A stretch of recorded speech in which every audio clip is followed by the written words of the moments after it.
Gloire au Seigneur Jésus-Christ, le ressuscité. Voici le jour que l'Éternel a créé. Ce jour est un jour d'allégresse. Alléluia.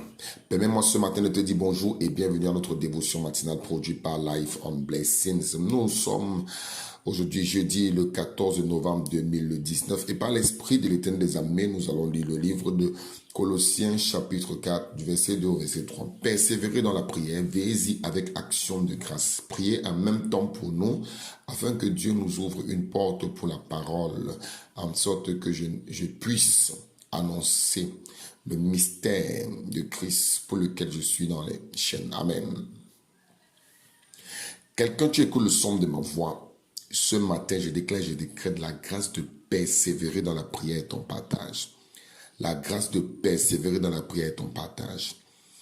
La prière, c'est tout simplement le fait de parler avec Dieu, de parler à Dieu, ou de prendre autorité sur les forces des ténèbres, ou de commander à la nature d'agir en ta faveur.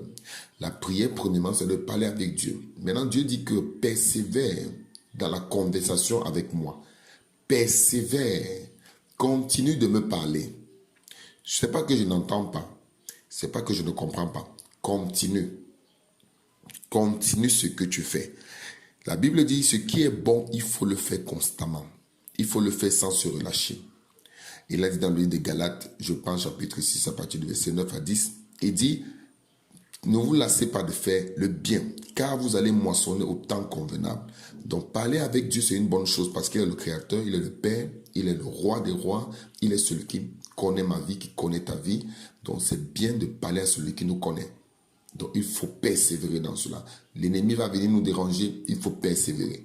Là, le travail que nous faisons, les montées, descentes, les montées, descentes, les occupations multiples peuvent nous défocaliser. Mais Dieu dit il faut persévérer car c'est une bonne chose. Et il dit veillez-y avec une action, avec action de grâce. Il dit l'attitude de reconnaissance. On s'est réveillé le matin, c'est par la grâce de Dieu. Quand on peut manger, c'est par sa grâce. On peut payer la pension de nos enfants, on peut avoir des enfants, on peut se marier, on peut se déplacer, on peut voyager, on peut avoir des entrées. C'est pas la grâce de Dieu. Beaucoup veulent faire ça, mais ne parviennent pas. On est en santé, c'est pas la grâce de Dieu. Je dis c'est la grâce de Dieu. De voir tous les jours tes enfants devant tes yeux, c'est la grâce de Dieu. Donc Dieu dit il faut être reconnaissant pour cela. Maintenant, verset 40, c'est intéressant.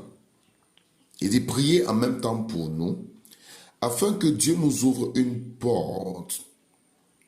Tu vois, la prière est capable d'ouvrir une porte. La prière est capable d'ouvrir une porte. Je me souviens dans le livre de Luc, chapitre 3, verset 21, Jésus-Christ a prié et le ciel s'est ouvert. La prière est capable d'ouvrir une porte. Une porte. Mais lui, il veut que Dieu ouvre une porte afin qu'il annonce l'évangile. Toi, je ne sais pas ce que tu veux, mais sache que la prière est capable d'ouvrir une porte. Ça peut être une porte pour l'emploi, ça peut être une porte pour le mariage, ça peut être une porte pour la promotion, ça peut être une porte pour le business, pour le partenariat, ça peut être une porte pour prêcher la parole de Dieu, ça peut être une porte pour guérir les malades. Peu importe la porte que tu veux ouvrir, la prière est capable de l'ouvrir. La prière est capable. Tu sais, quand tu parles avec Dieu, il y a tellement de choses que tu deviens capable de faire. Il y a des choses que tu as, que Dieu déverse sur toi. Fais ce que la parole dit. Tu ne regretteras jamais. Qu'importe le temps que ça prendra. À la fin de la journée, tu glorifieras le Seigneur. Il a dit à Abraham, ne doute pas. Je ferai ce que j'ai dit que je vais faire. Et Abraham a vraiment, et Sarah et Abraham ont vraiment eu cet enfant, Isaac. Mais ton miracle ne prendra pas tellement de temps. Je prie Dieu, il le fera promptement, rapidement, sûrement, certainement, il le fera. Je déclare la main du Seigneur sur toi en ce jour. Toi qui écoutes le son de ma voix, où que tu sois, peu importe où que tu sois, la main du Seigneur sur toi. Et la grâce de Dieu t'accompagne. Toute arme de l'ennemi forgée contre toi en ce jour, je déclare de nul et de sans effet. Qu'importe ce qui s'est passé la nuit contre toi, je déclare cela anéanti, annulé, détruit par l'Esprit de Jésus-Christ. Qu'importe ce qui a été projeté dans la vie de tes enfants, dans leur destinée, dans leur vie spirituelle, je déclare cela anéanti, détruit par le feu du Saint-Esprit.